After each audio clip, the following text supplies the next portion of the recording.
여러분 안녕하십니까? 우리 이번 시간부터는요 제8장 기업과 생산 기술, 즉 생산자에 초점 맞춰서 보도록 하겠습니다. 자, 챕터 8장 기업과 생산 기술. 여러분, 기업이라는 게 이제 뭐냐면 생산의 주체가 되는 거죠. 그렇기 때문에 생산과 관련한 생산 함수 이렇게 반영될 텐데, 그게 생산 기술 이렇게 얘기를 할 수가 있을 겁니다. 지난 시간까지는 우리 시장이라는 수요 공급에서 수요에 초점을 맞췄으면, 지금 시간에는 생산하는 주체인 기업에 초점을 맞춰서 한번 살펴볼 거예요. 그래서 먼저 기업의 성격, 그리고 기업을 나타내는 게 생산 기술, 그리고 이제 생산 기술을 이제 두 개의 가변 투입 요소를 같이 고려하는 경우로 볼 거고요. 그 다음 이제 규모에 대한 수익, 기술 진보, 이런 식으로 얘기를 진행하도록 하겠습니다. 자, 먼저 224페이지 가보시면, 도대체 우리의 관심사가 되는 주인공을 잘 봐야죠. 기업이란 무엇인가? 그거를 체크해서 보셔야 됩니다. 기업의 성격, 그걸 살펴봅시다. 기업이 없으면, 우리 경제학에서 가장 중요한 것은 기업 이런 게 없고 시장에서 사다 쓰면 되는 거잖아. 바이하면 되는 거죠. 근데 왜 기업이 필요해? 기업은 이제 메이커가 되는 건데, 기업의 존재 이유 이렇게 한번 살펴볼게요. 왜 필요한가? 이걸 먼저 지적을 해야 될 겁니다. 자, 우선 기업이다 그러면 펌이라고 딱딱한 조직체, 이걸 이제 기업이라 할 수 있는데, 첫 번째 줄 볼게요. 기업은 여러 생산 요소들을 결합해서 상품을 생산하는 것을 주된 목적으로 한다. 그러니까 기업이 뭐냐면 뭔가 인풋이라고 할 수 있는, 보통 이제 우리는 인풋을 노동 또는 자본, 이런 것들이 바로 인풋이 되는 거예요. 노동과 자본을 투입을 해요. 그래서 여기 어디 박스 안에 집어넣습니다. 그래서 뭔가를 만들어내요. 이걸 이제 아웃풋이라고 얘기하는 것이죠. 이렇게 아웃풋으로 만들어내는 작업을 하게 되고요. 중간에 이 변환 과정, 이게 바로 기업이다. 이렇게 보시면 돼요. 자, 다시 기업은 뭔가 인풋을 아웃풋으로 변환하는 그런 기술을 얘기합니다. 자, 두 번째 줄 볼까요? 자, 다시 말해 기업은 생산 활동의 전문화를 추구하려는 목적에서, 자, 다시 기업이 뭡니까? 라고 하면 생산 활동, 인풋과 아웃풋을 변환시키는 겁니다. 그래서 생산 활동의 전문화를 추구하는 과정에서 추구하려는 목적으로 만들어진 조직이다. 이렇게 간단히 정리할 수 있겠습니다. 자, 세 번째 줄. 만약에 기업이 없다면 모든 생산 활동은 개인에 의해서 수행을 해야 돼. 혼자서 해야 돼. 인간의 역사에서 우리가 지금 보는 거와 같은 현대적 의미에서 기업이 등장하게 된 것은 최근이야. 19세기 후반에 들어서 최근에 우리가 얘기하는 기업, 이런 것들이 등장했습니다. 자, 그러면 이 기업에 대해서 우리가 조금 더 이렇게 얘기했는데, 조금 더 특성을 좀 얘기를 해야 될 것 같습니다. 자, 그래서 기업의 특성이라 할까요? 책에 나와 있는 거 조금 간단히 보도록 하겠습니다. 첫 번째 뭘까요? 첫 번째로 들 수 있는 것은 소유가 여러 사람에게 분산돼 있다. 그러니까 여기서 말하는 것은 그냥 단순히 만드는 그 변환 과정이 아니라 현대적인 기업의 특성, 요걸 보는 거예요. 자, 그래서 첫 번째 다시 한번 정리해 보면, 자, 소유가 여러 사람의 주주에게 분산되어 있네요. 소유가 여러 주주들에게 분산되어 있는 게 하나의 특성입니다. 자, 그래서 기업의 성과에 대해서 책임을 지는 주식회사 형태로 이루어져 있고요. 물론 한 개인에 의해서 있거나 몇몇의 조합원에 의해서 운영되는 경우도 있지만, 우리는 현대적인 기업이다. 그럼 이제 주식회사 떠올리니까 주식회사의 특성이 소유가 분산되어 있고요. 다음 두 번째 볼까요? 두 번째 특성은, 자, 오너십이라는 소유와 경영, 매니지먼트라 하죠. 소유와 경영이 분리되어 있습니다. 그러니까 주인이 바로 뭐냐 하면 주주다라고 볼 수 있는데, 그 주주들이 전부 다 모여가지고 일일이 다 경영을 할 수는 없잖아요. 그렇기 때문에 우리가 전문 경영인을 CEO라 하죠. 하나 이제 선정해가지고 그 전문성을 갖고 있는 사람을 고용해서요. 요 경영을 담당하는 전문 경영인이 거기 주주의 이익을 극대화하도록 이렇게 유도를 하게 됩니다. 그 다음 세 번째 특성을 한번 보시면 다음 단락, 네 번째 단락 보시죠. 마지막으로 많은 수의 근로자들이 팀을 이뤄서 조직적으로 생산 활동에 참여할 수가 있습니다. 팀을 이뤄가지고 생산 활동에 참여하는데 두 번째 줄 볼까요? 기업이란 조직이 아닌 계약을 맺은 다수의 독립적 개인들이 생산 활동의 주체가 될 수도 있다. 계약을 맺은 다수의 사람들이. 자, 근데 이렇게 개인들이 생산 활동의 주체가 되는 경우에는 어떤 일을 누가 맡고 각자에게 보수가 어떻게 지급되어야 하는가, 이거에 대해서 막 갈등과 협상, 코디네이션이 필요합니다.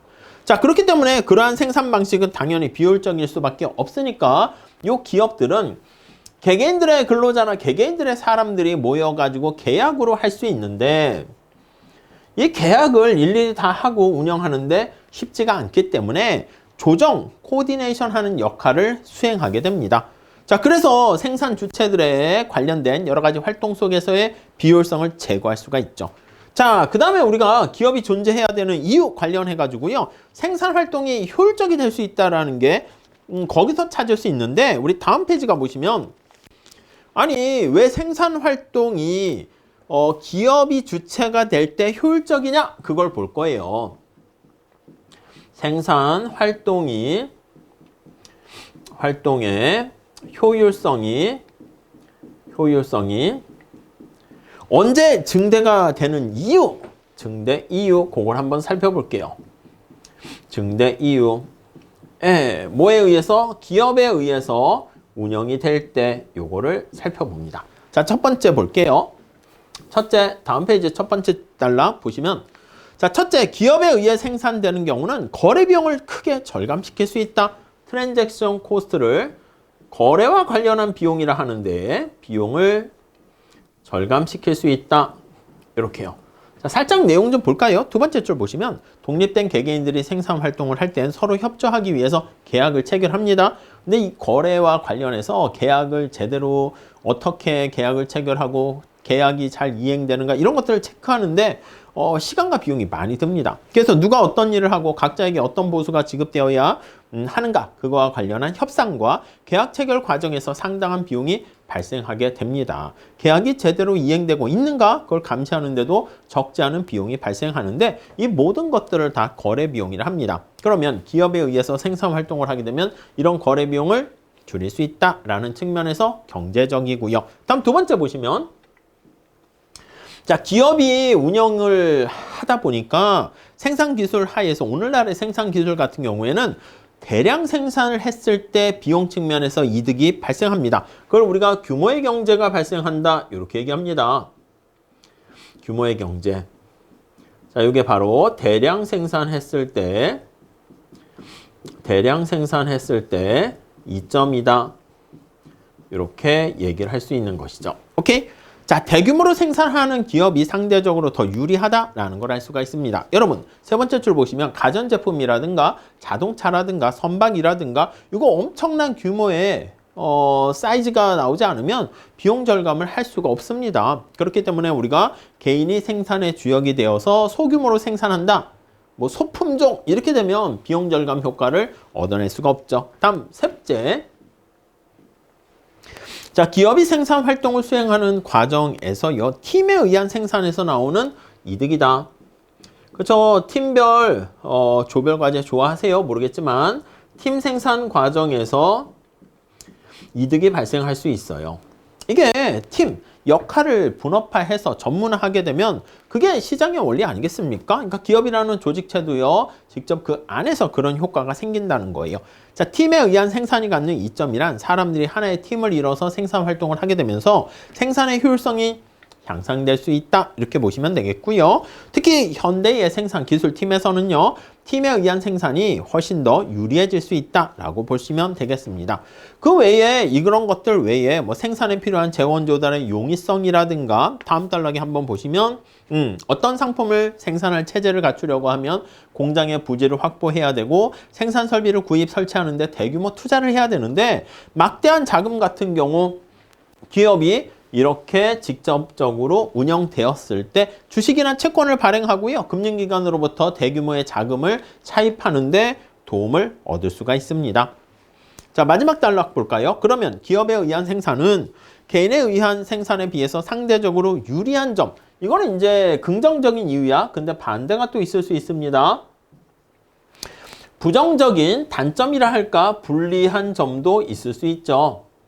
그래서 불리한 점을 한번 보시면 우선 그 구성원들이 기업 내부에 있는 구성원들이 제대로 역할을 담당하면서 기능을 하는가에 따른 감시를 해야 되는데 감시 비용이 굉장히 크게 발생할 수 있습니다. 일일이 감시하는 비용이 커 이런 문제가 발생할 수 있고요. 어느 누구든 수많은 사람들이 속에 파묻혀 일하는 일을 하게 되면 많은 사람들이 있으니까 설마 나 하나쯤 내가 몰래 농땡이를 부리거나 나태하게 활동해도 열심히 일을 안 해도 잘 모르겠지? 무임승차하는 그런 문제가 발생하게 됩니다. 역선택의 문제가 도덕적 해이 문제가 발생하는 것이죠. 다음 페이지 첫 번째 줄을 보시면 그래서 기업 내부의 효율성을 유지하기 위해서 이런 감시 비용, 감독 비용, 모니터링하는 비용이 굉장히 커질 수가 있습니다. 이런 점에서 봤을 때는 개인에 의한 생산이 기업에 의한 생산보다 유리할 수 있어요. 특히 이러한 감독 비용, 감시 비용 이렇게 표현하는데 기업의 규모가 커질수록 기하급수적으로 커지는 경우를 볼 수가 있게 됩니다. 자, 그 다음 두 번째로 우리 기업의 활동 범위 한번 볼게요. 기업의 활동 범위. 자, 한번 보시면 자, 우선 첫 번째 줄 볼까요? 개인이 자동차를 생산한다. 그렇게 되었을 때 필요한 모든 중간 투입물을 시장에서 다 구입한다 할게요. 그럼 상당 정도의 거래 비용이 발생해요. 우리 기업이 하지 않고 시장이다라고 하면 내가 뭔가를 생산하려면 시장에서 직접 물건을 바이해서 구입을 해야 되는데 자동차를 생산한다. 그럼 볼트, 너트부터 엔진부터 모든 걸 다 구입해서 나는 조립한다. 그러면 만만치 않게 됩니다. 자, 그래서 두 번째 줄에 보시면 기업이 자동차 생산을 담당할 경우에 시장 거래에 의존하지 않고 기업 조직 안에서 중간 투입물을 스스로 조달하면 훨씬 더 이득이 될 수 있겠죠. 그래서 이게 시장이 외부적인 거죠. 외부적 시장 거래 요 방법이 있고요. 이게 이제 외부적인 거 반대가 이제 내부적이야. 내부적인 조직을 통해서 통제하는 이게 이제 기업이 되는 거예요. 통제 방식. 이게 이제 기업. 이렇게 볼 수가 있습니다. 매번 시장에 대해서 우리가 자금이나 뭐 부품이나 이걸 조달하기가 쉽지가 않아. 여러분 생각해 보세요. 학교에서 저도 그렇긴 하지만 여러 가지 강사라든가 뭐 여러 가지 겸임 교수라든가 초빙 교수 이렇게 하는 경우가 있는데 매번 필요할 때마다 이렇게 밖에서 조달하는 거야. 밖에서 조달해가지고 강사를 뽑으려고 하는데 문제는 뭐냐면 아니 그 강사를 이번 학기에도 채용하려고 하는데 그 강사가 아이고 제가 다른 데 이미 강의를 하기로 해가지고 이렇게 해가지고 만약에 계약을 체결하려고 하는데 그게 안 될 수가 있잖아. 그렇게 되면 어떻게 됩니까? 그렇지. 딴 데서 강의를 하지 마시고 우리 학교에서만 전업으로 해주세요. 전속으로 해주세요. 이렇게 될 수 있는데 그게 바로 내부 통제가 되는 거야. 이 조직 내로 끌어들이게 되는 겁니다. 자, 그래서 거기 다시 보시면 시장 거래에 의한 그 기업에 의한 생산은 외부적 시장 거래 그거 하나 파란 색깔 굵은 것이 있죠. 체크하시고 내부적인 통제 하나 체크하시고요. 그걸로 대체하는 과정이야. 그래서 우리가 시장에서 앞에서 말씀드린 것처럼 강사를 계속 초빙하려고 하는데 그게 쉽지 않다 그러면 아예 내부 승진, 내부 안으로 조직 안으로 이렇게 가져오게 된다라고 보시면 되겠습니다. 자, 두 번째 단락 볼까요? 아니 그렇다면 기업과 관련한 모든 시장 거래를 내부적으로 다 통제하는 게 바람직한가? 그건 또 아닙니다. 전부 다 그냥 이렇게 막 다 하기보다는 약간 신축성을 둬야 되는 거니까 거기 책을 보시면 자동차를 생산하는 기업이 나사를 돌리는 데 쓰이는 드라이버부터 전부 다 생산하는 거, 현대자동차가 볼트 너트를 떠나서 드라이버뿐만 아니라 모든 걸 다 생산하고 이러면 사실 바람직한 게 아니지. 공장이 아이고 너무 더워요, 에어컨 필요해요, 에어컨도 우리가 생산하자, 안 됩니다. 그렇기 때문에 내부 통제를 하다가 적절한 상황에서 밖에서 사 쓰는 거나 내부 통제가 메이크 아니겠습니까? 내가 직접 만들까? 사 먹을까? 생각했을 때 아니 사는 게 더 비용이 절약하면 사서 사용하는 게 낫고요. 사는데 비용이 되게 많이 들어. 그러면 직접 메이크 하는 게 낫다. 이게 바로 기업의 범위, 바운더리라 할까요? 그렇게 보시면 되겠습니다. 자, 그래서 그 얘기가 거기 있습니다. 시장의 교환보다 내부적 통제에 의해서 수행하는 게 더 바람직하다라고 하는 그 영역까지를 기업의 바운더리라 할까? 기업의 범위다. 이렇게 활동 범위다. 이렇게 볼 수가 있겠습니다. 자, 다음 단락 첫 번째 줄 보세요. 이 문제는 결국 어떤 것을 기업 스스로 만들 것인가, 시장에서 사올 것인가의 문제로 얘기할 수 있고요. 시장에 의존했을 때 발생하는 거래와 관련된 비용이 발생하겠죠. 그걸 거래 비용이라 합니다.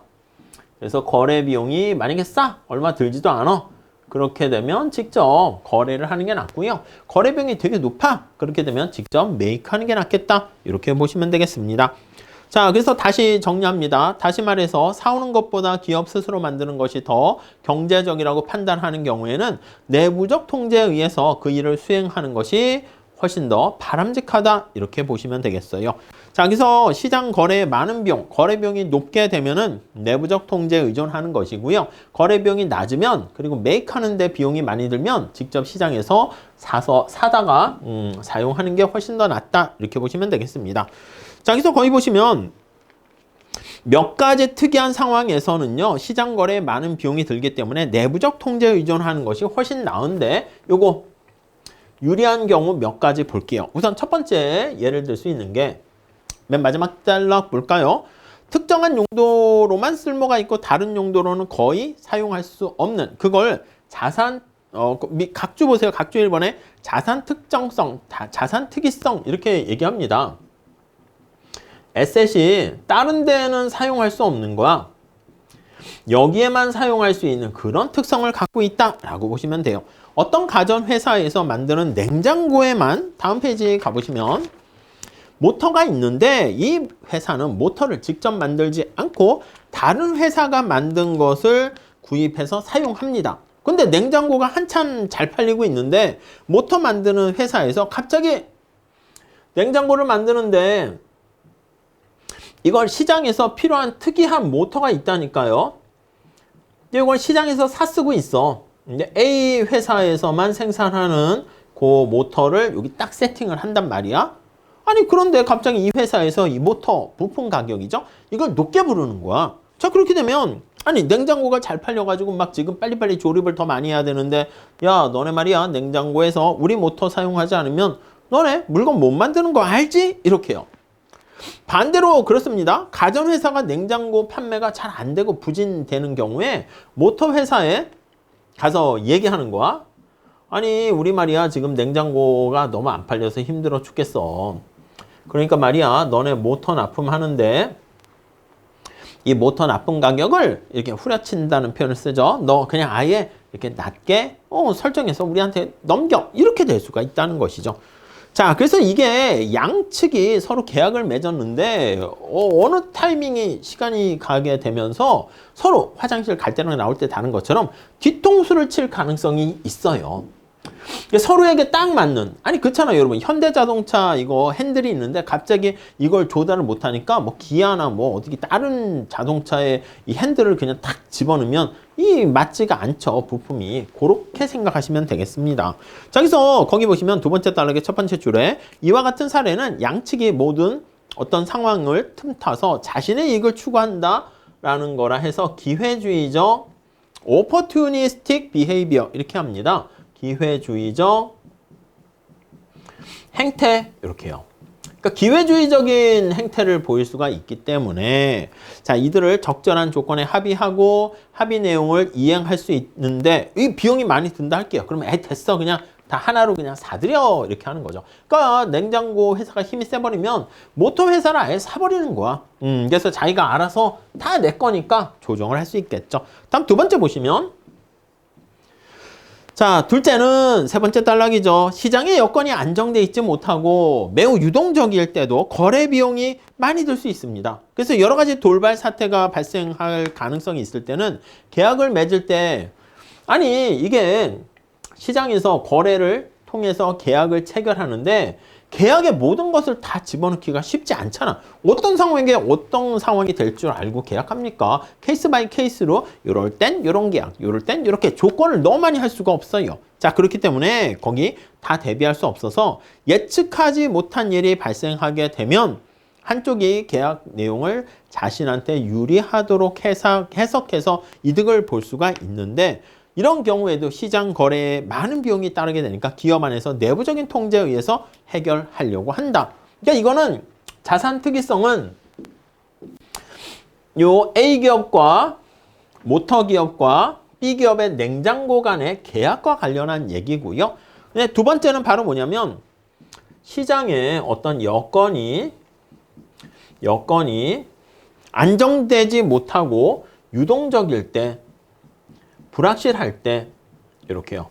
자, 이때도 역시 거래 비용이 많이 들기 때문에 두 가지죠. 하나는 자산 특이성, 특정성 때문에 시장의 여건이 유동적일 때 그때는 기회비용 여기 나와 있는 내부 통제하는 거래 비용이 많이 들기 때문에 직접 그냥 내부 통제, 시장을 이용하는 것보다 내부 통제로 해서 안에 포함시키는 게 훨씬 더 낫다. 이렇게 보시면 되겠습니다. 자, 여기서 마지막 단락 볼게요. 방금 본 것과 같은 특수한 상황에서는 외부적 시장 거래와 내부적 통제 사이에서 적절한 선택이 비교적 쉽게 이루어질 수 있는데 그때 이제 눈에 확 보이니까 현실은 좀 약간 불명확한 측면이 있긴 하죠. 여기서 그 기술의 변화라든가 이런 것들이 달라지면서 어떤 게 더 우월한지 그거는 그때그때 좀 상황 봐서 판단해야 된다 보시면 되겠습니다. 다음에 우리 세 번째로는요. 기업의 목표 한번 볼게요. 자, 기업은 나름대로 시장에서 바이하기보다는 딱딱한 조직체를 통해 가지고 메이크하는 게 바람직하다 이렇게 말씀드렸는데 아니 기업은 도대체 생산 활동을 통해서 무엇을 추구하는가 이렇게 볼 수 있어요. 보통은 우리가 이윤을 극대화한다 이렇게 표현을 해요. 근데 기업이 이윤을 추구하는 것만 목표로 한다? 그건 아닐 수 있겠지. 그래서 거기 보시면 이윤 극대화라는 유일한 목표점 그건 아닌 것 같고 그래서 우리가 다른 많은 대체 가설들을 얘기합니다. 밑에서 두 번째 줄 보시면 자, 기업의 소유주라고 할 수 있는 주주의 입장에서 봤을 때는 기업의 시장 가치가 가능한 한 커지는 게 바람직하다. 그렇죠? 소유주를 할 수 있는 주주는 오너가 되는 것이죠. 자, 소유주는 기업의 가치를 오히려 크게 만드는 거야. 근데 기업의 가치 안에 뭐 이윤이 들어갈 수는 있겠지만 이게 약간 좀 광범위한 두리뭉실한 개념 중에 하나가 되겠죠. 자, 주주가 보유하고 있는 주식의 시장 가치를 극대화한다라고 볼 수 있는데 이거는 주식의 시장 가치 요걸 극대화한다 이렇게 볼 수 있어요. 아니 근데 주식의 시장 가치는 어떻게 측정할 수 있습니까? 라고 하면요. 요거는 여기 이윤 있잖아, 이윤. 이건 기업이 이제 지금 당장뿐만 아니라 앞으로 벌어들일 이윤들을, 미래에 벌어들일 이윤들을 현재 가치로 할인한 값이 바로 주식의 시장 가치다. 이렇게 볼 수 있다고요. 자, 여기서 두 번째 줄 볼게요. 자, 여기서 이론상으로 볼 때,